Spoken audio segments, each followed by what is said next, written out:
Hey everybody, welcome back to Tech Odyssey. So today I'm here to talk a little bit about BlackBerry. It's important, and recently I had my interview with Peter Franklin, the CEO of Onward Mobility, to discuss their brand new 5G keyboard-based Android BlackBerry that's coming out in 2021. They're saying the first half of 2021, so January, February, March, April, May, June, should be here by June or July. And I think that 2021 is going to be a really good opportunity for BlackBerry.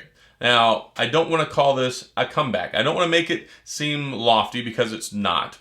I think it's realistic, and I talked about this a little bit on my live stream the other day. A lot of people have been waiting for a long time for BlackBerry to make this big comeback, and unfortunately, I think we're just in a world where that's probably never going to happen. People just don't want keyboard phones that much. The great thing that made them so wonderful in the get-go was, one, the market share for smartphones was a lot smaller. Smart and the word phone were really kind of a new word at the dawn of the new century. So, well, even the new millennium, really. So, when you look at what BlackBerry did originally, they gave us email in the palm of our hands. It's kind of like a pager, really. They gave us email, they gave us texting, they gave us limited access to the web, they gave us secured messaging. They did a lot of things that a lot of people are benefiting from now. I mean, BlackBerry still has lots of patents out there that people would love to get their hands on. But looking at what we have now in 2020, moving into 2021, I think this is going to be a really good opportunity because unique form factors are kind of in right now. See, for the longest time, we had BlackBerries and everybody tried to copy them, and just nobody could get the magic secret sauce that was so good because they had everything from the ground up. Kind of like what Apple has now with their ecosystem. They have everything. Once you get sucked into that, it's kind of hard to leave, and I can't say that I blame you. You might not want to leave. It's a great place to be. You've got the phone, you got the computer, you got the tablet, you got the watch, you got everything. So the world has changed a little bit since BlackBerry was the leading smartphone seller in the world. So, will they regain that? No, I really don't think that they will. Unless somehow, for whatever reason, people decide they want keyboard phones more than they want touchscreen phones. But if you look at the landscape, there's basically no keyboard phones, and there's a whole lot of phones that don't have keyboards. So I don't think that's really what we're looking for. The thing I talked about the other day was existence. And as a core fan base, I think that we're going to be very happy having a very capable, probably flagship level device, at least in the BlackBerry world. I mean, the last flagship BlackBerry we got kind of had mid-tier specs, and it was the BlackBerry Mobile Key 2. So I think moving forward, we're going to have a very good phone. And I think it's going to make a lot of people happy, and it's going to allow BlackBerry to continue. And that's great. That's a good thing. If we can get that stability back in the BlackBerry name to where we know, okay, we're going to get a new phone next year. We're going to get a new phone next year. We've had so many Band-Aids pulled off, so many doors shut, so many opportunities that seem like they've just missed the mark, that the BlackBerry name really is just kind of like, what, they still make phones? They haven't made a phone in forever. You still want a phone with a keyboard? Yeah, there's a lot of stuff that people kind of have to deal with whenever you talk about being a BlackBerry user, and our phones are very important to us. There have been really memorable devices. I mean, right here, I've got my Passport SE, which is an amazing phone.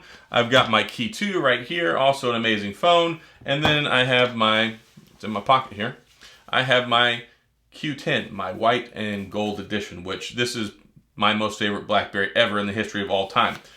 But see, if either one of these, or if any one of these were running a modern hardware set, if it just had like a 7 series Snapdragon processor in it and was running Android, I would happily be using any of these three phones over my Fold, over my Microsoft Duo, over my Note 20 Ultra. The keyboard is that important to me. I love the phones. I love the experience. Fast forward to next year, I think that we're going to get that back, at least for people who enjoy the keyboard experience. BlackBerry is the best at it, of course, and they're working with Onward Mobility to bring it to market, and FIH, which is part of Foxconn, is going to build it. They made the Classic, which is a really enduring phone. People still remember that phone. People recognize that phone. People really like that phone. Now, yes, the Passport may be a little bit more iconic with some of the BlackBerry enthusiasts and people who just love BlackBerry in general, but the Classic, unarguably, very good phone. Made really well, held up really well. Even though it had a touchscreen, it still had the trackpad. It brought kind of the best of what the 8800, the Bold Series phone had to the table, but made it more modern. So I think if I were a betting man, I would say we'll probably see something that closely resembles that, but in a new modern form factor. A little bit larger screen, a little bit bigger keyboard, and we know this. We know that it's going to be a different keyboard. They said in their announcement, and I even talked to Peter, he said this is not going to be a keyboard you've seen before. So that means that they're not taking a phone that already exists. It's not going to be the Priv. It's not going to be the Classic. It's not going to be the Passport. They are making a new keyboard. It may look very much like the other keyboards that we've had in the past or follow the very familiar format, but this is a new phone. Onward Mobility is going to own it, and they're going to bring it to market, and I think it's going to be something that we can sit there and say, okay, we're going to be okay for a while. We're going to get Android 10 at least, hopefully Android 11, so that followed on with the backbone security that they're talking about, kind of bringing the whole BlackBerry security thing back to market and putting a top-tier camera in it, all-day battery. Lots of good things are going to make it a very, very marketable phone, because not only is it something you're going to want to use for work and productivity and security, but their idea is to make it something that you are going to want to use whenever you get home. Not leave it at the office, not put it on the shelf, not switch to your other phone when you get home. So if you like BlackBerry, I'm sure you're probably going to like it. But I think that it's really cool that it's coming out right now because, one, everybody loves retro tech. A lot of people using phones right now are not very familiar with BlackBerry, and they just knew it from when their parents had it or other people just saw them before, and it used to be a status symbol. It used to be a very popular product, kind of like the Razr is now. You've seen some niche phones that have been brought back to life. Motorola has brought back the Razr. They just had the Razr 5G that came out. You look at the iPhone SE that's kind of keeping in line with the older form factor with the Touch ID button on it. And then the Unihertz Titan also came out last year as well. As kind of a stopgap, I think they saw a need for a keyboard phone on the market. So there's a lot of novel form factors right now. You've got the Z Flip. You've got the Fold. The Fold 2 just came out. You've got the Motorola Razr. You've got the Microsoft Surface Duo. There are a lot of revolutionary form factors. The LG Wing that's coming up. Super excited. There's a lot of buzz surrounding that. So I think the market is in a really ripe environment and place right now for something that's not just a regular slab phone. And people can do it easier through partnerships. That's one of the great things about what Onward Mobility is doing. They're working with BlackBerry, they're working with FIH, and they're doing the legwork and the marketing. That's at least 3 different companies right there coming together to make this phone. It's not like before where BlackBerry designed and made and did the software and did all that stuff. If it didn't sell, that was all on them. There was no offset of risk. They had to manage the market expectations, how many phones need to be made, inventory management. They were never any good at that. So looking at this, working through partners, spreading out the liability, bringing that brain trust together to make us a good product, to get it marketed properly, and to give us the features that we want for a modern day smartphone.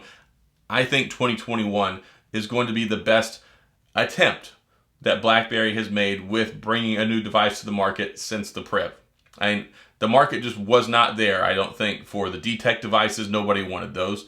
BlackBerry fans did, but the market didn't. And then whenever they came out with the Key 1, it really felt kind of half-baked. And it was like, all right, they got a BlackBerry logo on this, but it's just not that great of a phone. And they had a lot of quality control issues that hurt them from the get-go when the screens were falling out as soon as the phone hit the market off the shelf. So 2021, I think, is going to be a really good year. No, I don't think it's going to be the opening of the floodgate doors that puts a BlackBerry back in everybody's hands in the world. But I think it's going to be enough to where we, 1, get a phone that's very usable that we love. 2, it gives us some longevity because even if it's a one-time phone, even if this one completely fails and they don't make a second one, it's going to be good for 3 or 4 years. So that's going to give us a device that's going to last for quite a while. If it puts a great camera in there, if we get an all-day battery in there, if we get some other flagship specs in there, it's going to be really enjoyable. I think BlackBerry fans are really going to like it. And if they can nail that security nail right into the whole thing, I think it's going to be really appealing to the private sector, enterprise, government, and things like that, to where it really makes it a viable platform for people to use again. Because that was another part of the pillars of trust that were destroyed when BlackBerry said, hey, we're for sale. That really hurt their image, that hurt their presence in the market, and people started saying, hey, BlackBerry is shaky. We have to find something that's going to be stable and secure for us moving forward. That created an opportunity for Apple and Android and Google and everything else to slip in there and fill in those places where BlackBerry left cracks in their own foundation. So I think moving forward, this is a really good attempt at trying to bring all that back on board, and we'll see what happens. But overall, I think 2021 is finally going to be the year where we get it right, and this gives us some stability, some hope, and a really enjoyable phone moving forward. So that's all I've got, guys, on this insightful piece that I wanted to talk about and put together. Hopefully this has been something you enjoyed, something thought-provoking, something to give you to look forward to, because yes, we're getting a new phone. It's going to be next year, and it's going to be great. So if you have any questions or comments, please feel free to leave them down in the comment section. I'll get back with you. If you enjoyed the video, please hit the like and the subscribe button and the little notification bell if you want updates when new videos come out. And as always, thanks for being here. I appreciate you watching, and I'll see you guys next time.